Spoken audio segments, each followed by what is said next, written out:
Hello, Blue Coat. It's Mr. Harris here. I hope you're all having a wonderful summer. I'm currently in Devon.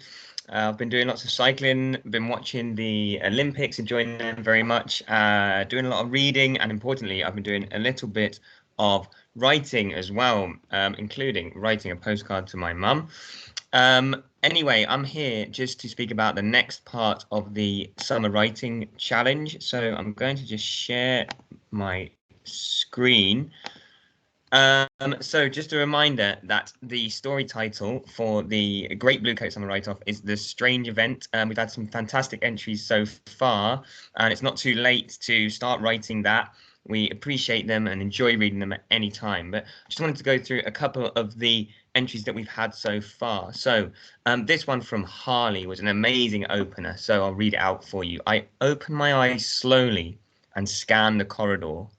Scattered in front of me lay hundreds of torn out pages, lockers ripped out of their places, and many chairs had collapsed on each other. Meanwhile, broken lights flickered from elongated wires, and the air was so thick with dust I could hardly breathe. What on earth had happened? What a fantastic hook there from Harley.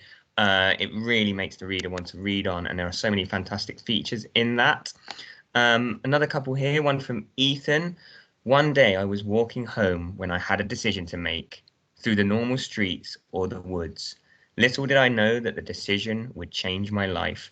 Again, really nice, short and snappy, really got me thinking about what's going to happen.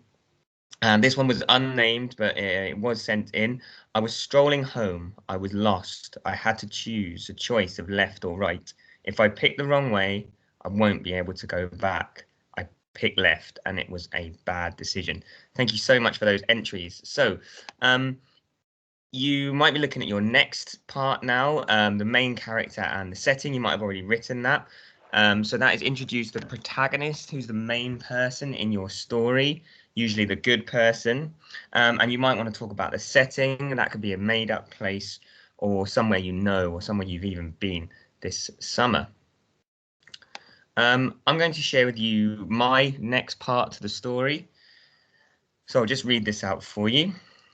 My walk home was a bit like my life since I moved here, mundane and lonely. Well, what do you expect when my name is Zainab and all the other people around here have names like Rachel, Simon, or Peter? Mum and I came to Grimton just under a year ago when my grampy died. My old town was a vibrant cacophony of people and culture with music, family, friends, and frivolity. We left so much behind and it broke my heart. But what shattered me most was leaving my grampy. He was my inspiration, and since I was old enough to hold a paintbrush, he taught me everything I knew about painting. And now here I was, trudging home through the dark streets, drizzle soaking me to the bone, and I was sure, out of the corner of my eye, I just saw a rat scampering up a gutter. I knew Mama would start to worry about me if I didn't get home by 4:30, but I didn't care. Her comments were always the same anyway. You must get on with your studies. Don't spend too much time with your paintbrushes. She was like a ticking clock going on and on about it. So I did it. I turned left, not the normal way home. I thought I knew the way home going this way anyhow. What could go wrong? At first it was the same as any normal walk home. I sought shelter from the rain, dodged the cracks in the paving stones, and kept my head down as the light faded. After only a few minutes, though, something caught my attention. In the distance, I could hear the delicate sound of a flute and the faint sound of chatter and laughter. I walked on. Light broke the darkness, and the sounds got louder. Carefully, I peered around the corner, and that's when I saw it for the first time. Glitterton. I hadn't realised before, but the cloud causing the drizzle had disappeared, and now in the sky was a silvery pale crescent moon, and millions of twinkling stars stared down from above. Glitterton was an explosion of colour and activity. The people were like ants on the streets, and there were houses of all shapes and sizes looking onto the square. Lights of all colours filled the streets, piercing green, vibrant blues, pulsating purples. It was a treat for the eyes. But what caught my attention most was the performers on the streets. There were musicians filling the air with melodic tunes, dancers contorting their bodies in unimaginable ways, and magicians bamboozling the spectators and drawing gasps from all around. But that wasn't all.